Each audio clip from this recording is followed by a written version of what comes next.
Hey guys, what's going on? It's your boy, the Mad Guy, going up here today with a game review. It's been a while since we've done a game review. Today I'm reviewing Dead Rising for Frank's Big Package. Now, I want to start off by saying that obviously I've played all of the Dead Rising games, and I enjoy them. The whole concept of the anything is a weapon, basically. Just going crazy, killing hundreds of zombies.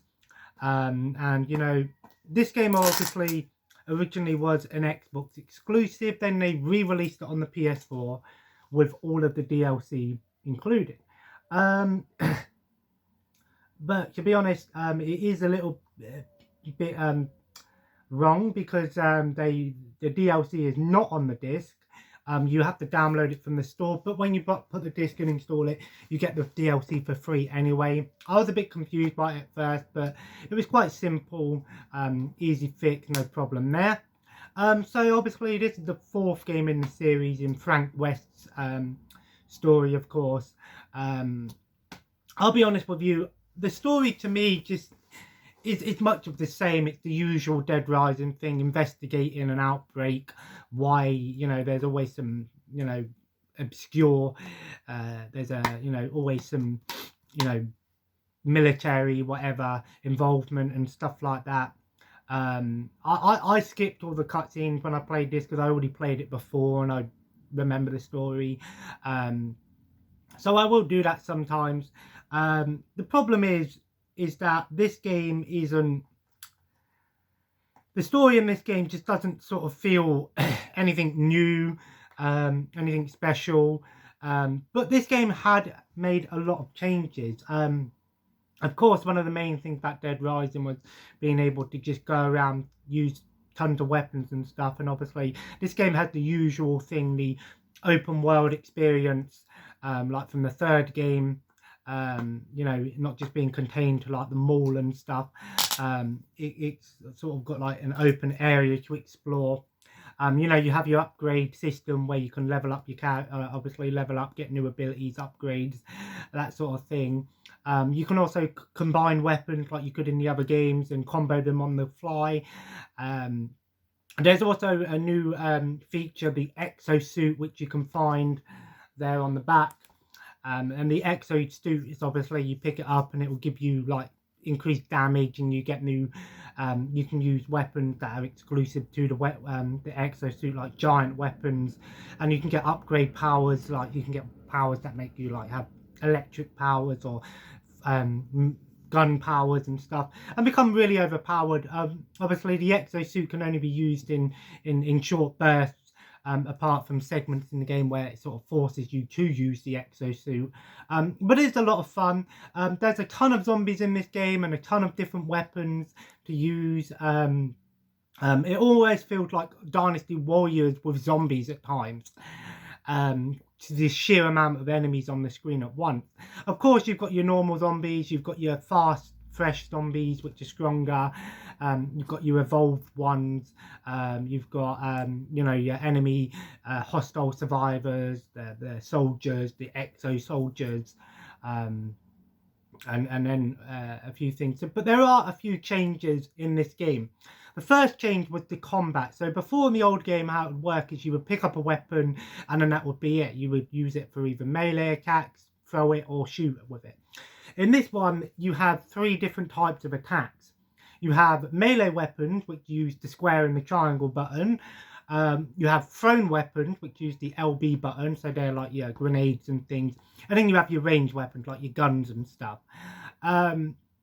It is a little bit different, but I actually like it. I think it means, you have less time, trying to take up space, whereas in the old games, you're like, oh, if I find a cool weapon, I have to get rid of another weapon, whereas in this one, you can sort of combine your space, and, you have certain weapons for certain situations. You've got your melee weapons, obviously, for your close quarters, and your ranged weapons for taking out enemies at range and stuff, and you don't have to keep switching between them on the fly. Some people weren't a big fan of that. I actually prefer it. I think it makes the game much more accessible. Again, going to that like Muswell Warriors type of thing where each attack is a different type of attack. Another thing that they changed in this game was the maniac. So in the old games, you had mini bosses or maniacs, whereas in this one they do exist in the game, but it's not like the one before where it would show a cutscene, you'd have a boss fight. There are a few boss fights in this game, but the maniacs are like mini bosses essentially. And obviously when you find them and you kill them, and they have special weapons and stuff, but they're not like scripted events kind of thing like they were in the old ones. They're like sort of, you find them and then you obviously kill them and then that's it. Some people weren't a big fan of that. For me, it was take it or leave it. Another thing in this game is the time limit. The time limit has gone. A lot of people weren't a huge fan of that because that was what Dead Rising was known for. Is you would have to do everything in a certain amount of time. You'd have like 72 hours to do all of the missions. But the biggest problem with that for me was if you wanted to just go around and just do whatever you want, find the collectibles and stuff like that, it was all about time management, and that's fine for some people, but for me, I like the fact that the game doesn't have that. It kind of combines like Dead Rising 3 with the whole concept of not having to do things in a certain amount of time, so you can basically play this game indefinitely. The previous game did have an endless mode or a bonus mode where there was no time limit and you could do that, but you would have to beat the game in a certain way or get a certain ending to do it. Whereas in this one, you don't have to do that, thankfully. So the good news is you can actually try and get everything in the game before you beat it. There is no end game, unfortunately. So once you get to the final segment of the game, if you still want to do stuff, make sure you've done everything. At least the game tells you that. I like that, but at the same time, I can understand why some people didn't like it. It just for me makes the game much more accessible. If you want to play a Dead Rising game but you don't want the stress of playing a Dead Rising game, this is definitely one to pick up and play. And this game is kind of stands out on its own as its own thing. It uses the concept of Dead Rising but really is its own thing. Now we go on to the DLC stuff. So obviously you've got your main game, of course. Then the multiplayer. There was no co-op campaign, which was a huge disappointment for me.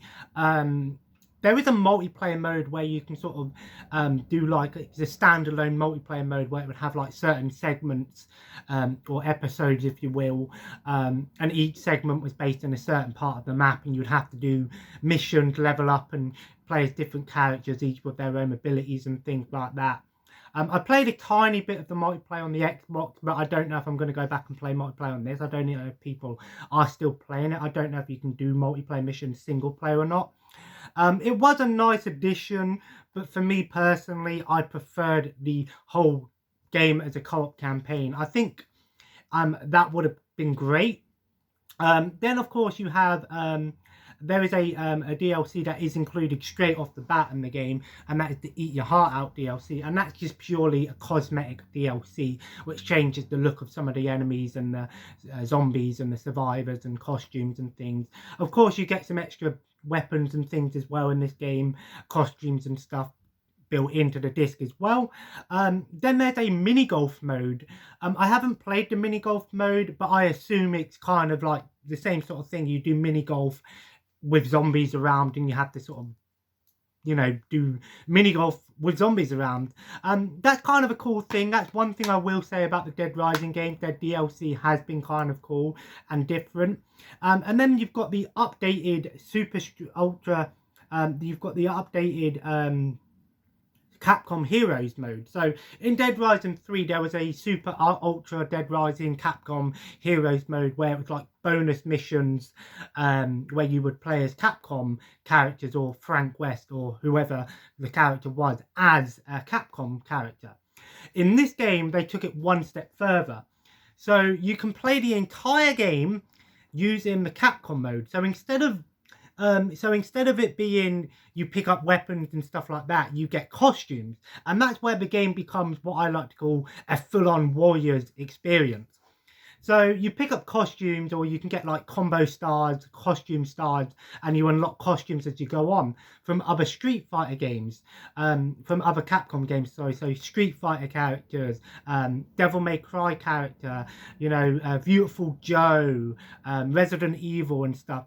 And instead of you know, having weapons and stuff, you have dedicated moves to that particular character. So let's say you change to Dante, you get like 5 minutes to play as that character. You would have like your ranged attack would be your gun, and it charges over time. Your main attack is your sword, you know, and then you've got a throwing attack, and then you've got an ultimate attack. That's where it becomes more like, you know, warrior, dynasty warrior style thing. I don't know if I'm going to play through the entire game doing that. But, you know, there are also challenges and exclusive things to the game mode and that. So, you know, you have certain time with that character. There's challenges to unlock new abilities for that character, you know, new costume variants for that character, for example. And it is a cool throwback, and it is a cool idea, because you know, it's a massive throw and, you know, nod to those classic Capcom games. You know, you've got some characters from like Street Fighter, Ryu, Ken, you know, Kami, you know, you've got Morrigan from the Death Strikers game, I think it's called, Deathstalkers game, sorry. You know, you've got Jill Valentine costume and so on. Devil May Cry, Beautiful Joe, Mega Man, all of that cool stuff. And it is a nice little welcome addition. It's what I like to call a bonus New Game Plus mode. So it's basically playing through the entire game again, but in a different style. So it's really down to whether you or not you want to do it. It does change the complexity of the game, but the game still plays like normal. It just changes a few things. And then there's also a story add-on DLC called Frank Rising, where you basically play as Frank West as a zombie, which is kind of cool. I have played it before. I don't know. I have beaten the main story for this now, and I tried out the other mode. I might leave it now. A part of me is tempted. Do I just want to sell it? I might keep it, because I might go back and play it again, actually, because it's pretty fun. Overall, I think Dead Rising 4 has the complete package. It's a nice selection of stuff here, because like I said, because there's no strict time limit, you can play this game and try and 100% it. You know, there's a lot of add-ons and things and stuff like that. It is a lot of fun. Obviously my pros would be, for me personally, would be you know, there's no time limit. You can do what you want. The combat feels different enough to make it feel like its own game. The difficulty has ramped down. There is different difficulty settings on this game as well. So if you want a harder challenge, there is hard mode and Blackest Night mode. It is all based around Christmas and Black Friday sales. That's what the whole game's based around. It's what we call a festive game. Came out around about Christmas time anyway, originally. I do like that, you know, and the DLC stuff is pretty cool. You know, it's something different. Some people might be put off by the fact that the Maniac system has changed, the combat system has changed. It's really personal preference. All in all, I'm going to give Dead Rising 4, Frank's Big Package, a 7.5 out of 10. I enjoyed it. It's a fun game, and it's a fairly cheap game. You can pick it up for about £6 now. So it's not an expensive game now, and you get all of the DLC. Just be aware the DLC is not included on the disc, but once you've installed the game, just go into the PlayStation Store and it will say DLC add-on package free. So you can get that DLC for free anyway. Some people might be a bit put off by that, but at the same time, it's not a big problem in my opinion. If you've got a PS4, chances are you've got internet to download it anyway. So I haven't decided what my next playthrough is going to be. I'm not too sure what I'm going to play next. I think I'm going to start something new next. Tonight, I'm probably going to chill tonight and watch some YouTube, and then watch some wrestling tonight. Some more old school WWE. I'm still on the 96 SummerSlam. Of course, I did finish Disenchantment season 4 yesterday. I thought that it was a decent season, but I wouldn't say it was my favourite season. But there's a lot of new stuff coming out, and things have come out. Rick and Morty season 5 is on Netflix. Looking forward to checking that out. But I will be watching some stuff today. So I'm going to quickly do the last shelf of the games to put on my price charting. I think I've got about nearly £4 worth of games there. That's crazy. There were a few games that I looked through yesterday and I was like, oh, this one's worth £10. I was like, oh, that's not too bad, and that sort of thing. It's always nice to know. Tomorrow it's my partner's birthday, so obviously tomorrow we'll be dealing with that sort of thing. But anyway, guys, I hope you enjoyed today's video. If you did, feel free to leave a like. Let me know in the comments below, have you played Dead Rising 4 Frank's Big Package or just Dead Rising 4? It's the same game. Overall, like I said, I enjoyed it. It's definitely a nice sort of thing. It can be a bit monotonous at times, but it is what it is. And as always, guys, subscribe if you haven't already for more game reviews, updates, channel videos, and things like that. And as always, guys, follow me on Twitter and Instagram at MadKaiger. And always have a nice day, and I will see you in the next video. Take care, and bye-bye.